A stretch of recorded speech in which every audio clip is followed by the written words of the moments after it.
Hi guys, welcome to Focus Crowding MMA here in Edina, Minnesota. My name is Josh Lebsock. I'm a Jiu-Jitsu and MMA coach here at Focus. This is my training partner Jason. We're going to go over just a rear naked choke, kind of finishing from rear naked choke. So I'm going to show just kind of how to get into there. One of the ways that I get into the back, controlling the back position. Just because it's hard, when we're showing jiu-jitsu stuff to ever completely separate something from to try to piece that out. So you got to kind of show it in context a little bit. So you got to kind of show why it's happening. So why the hell are we getting on people's backs anyway? So he's turtled up, and we're gonna just go so from right here, for example. I'm gonna show you guys on this side. So sometimes if I'm just on someone's back like this is a good time, and if his arms are up like this is like perfect for me. What I do is I come up and I trap it, and now you just try to move your arm, Jason is stuck. So then I can bring in my first hook. Okay? And now I'll actually can do that then to the other side and trap his hook on the ground, and then bring in my second hook. And so sometimes it's just that easy to get the back. Sometimes it's not. So sometimes he's playing pretty tight in here, can't get this out. Sometimes if he plays too tight, I can come right over. So the trick for him is to really just kind of be very active and kind of smart about this position.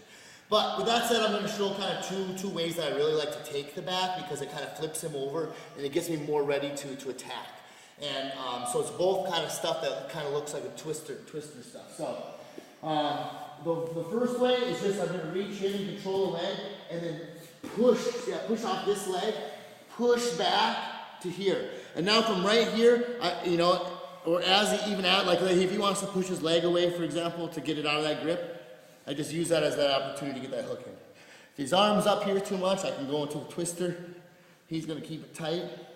And now, right away, so as my foot pulls on his hip, it loosens his head up a little bit. I want to do this exact same time. Watch. Head comes up, boom! And I go right to the little bone here, the clavicle, and so I'm holding a really mountain climber grip here. So he tries to remove my wrist. There's no way, it's not going anywhere. Try harder, harder, harder. And I can just peel these hands off at my leisure and come into the rear naked choke. If he wants to try to grab my hand, like some people grab the top hand and try to pull it off, I take my chin and I hook. Okay, go right out of the knuckles. Comfortable. And then squeeze and finish. So come back up. So another way is, however the weight is, if it's happening this way, if it's going this way, I can also kind of walk and then roll here. And this is more of a rolling, kind of the rolling back take. This one's nice because it kind of confuses them a little more. There's a little more movement involved. And so right as this happens, watch his head. As soon as my hand gets in there, boom. A lot of times it's coming in before the hook. It's like arm come over. Oh, he realizes the arm's over. I grab here, he grabs up here. Oh, he leaves the hook open. And then I leave the hook to pull him a little more. Shove one hand into the other. Finish the choke. So now let's just look at a little bit of the concepts of just when we're back here. So like I said, the kind of quicker you go into that, the better for finishing percentage and stuff. The next thing is I want to show you guys just the most common mistake I see in rear naked choke. And like anything, when I'm saying common mistake, I know there's going to be someone who's like, oh, that's not wrong. Everything is right at one time or another. But you can't argue with me that out of these two concepts, I'm right more of the time. Okay? So that's just a fact. So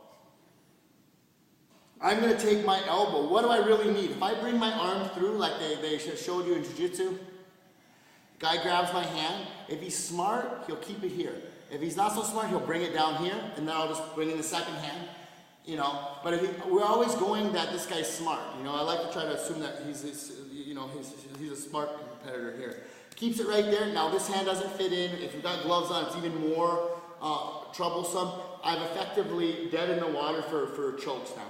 He's got all the time in the world to try to get out of here. I'll have to go to a new attack. So, but what's the difference? So this is a huge difference between my hand getting stuck here and my hand being stuck here. And a lot of it is because of where my elbow's at. So my elbow needs to be here. Well, if I bring my big fat hand in here, like this, now my elbow's stuck out here. How is my elbow ever going to get to where it needs to be with the hand like that? So a much smarter approach is to put the elbow where it needs to be. and then come across the face. When I come across someone's face like this, I do that because it makes him kind of pop his chin up for me. It's not saying that some people can't kind of keep their face down. That's fine. I mean, even if sometimes he has his chin in here, if I get to here and I get to here and I lock this up and your chin's down, eventually through squeezing, it's gonna be enough pressure, okay? And then of course there's always like once I get to here and he holds in here, I can kind of push his head up, push his hands away, and work. So the concept is what's important. This is doing exactly what you don't want to do. It's giving him a chance to stop what you really need.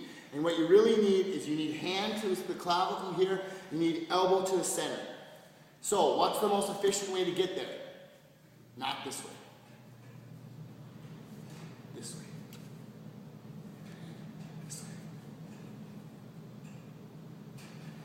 Okay, so hopefully you guys kind of can understand that concept. And I know there's a lot more stuff we can talk about when we talk about rear naked choke, but I kind of want to just try to give you guys something that I think is a big deal. And I was taught the wrong way to do it, you know, by many instructors, you know, and you know, for me, I know that there are people, I think, teaching this version now, and I just kind of like just started doing this because, you know, if you just do stuff for a while, you just kind of, and you're open-minded, you eventually realize it's like, oh, maybe my instructor was telling me the wrong way to do it. And maybe it wasn't the wrong way, maybe there's just a better way to do it. So I always question, you know, try to do things better, you know, question this technique, you know, email me a video to, you know, show me how to do it better. And if it really is better, I'm the first guy to drop what I'm doing and do whatever's right. So I have no real like strict attachments to any of this stuff. I just want to do what's right, do what makes the most sense. So come in, try us out, 30 days free, you know, come in, enter the Jiu-Jitsu discussion, learn some stuff. Focus Karate and MMA Center in Edina. Thanks for watching.